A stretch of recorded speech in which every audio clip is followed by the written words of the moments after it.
Hey, hi guys, welcome to YouTube. So in this video I will show you how you can use universal mark or new location mark which is in PUBG. So let's get started. So first of all, go to your settings. In setting, under the basics, there will be option which is called universal mark. This option is below the gyroscope option. Here you can see this is a gyroscope block, and below gyroscope block there is one other block. There you can see in left hand side there is a universal mark. You have to enable this option. After enabling, you can go to controls and customize your controls, and here is this icon. Here you can see the icon for universal mark.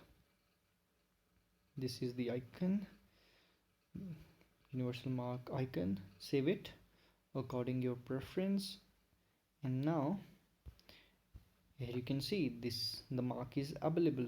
From this mark now you can point different items that may show you. So here you can see the AWM. Point this white marker on this gun, and then click on this marker icon, and there you can see.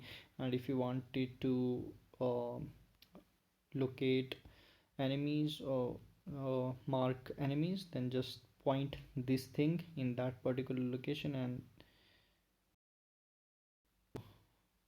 use this option. It's very easy. Thank you so much. Bye, take care, see ya. If you want to play with me, you can play. Just send me request. My name is Hihi Rinka. Bye bye.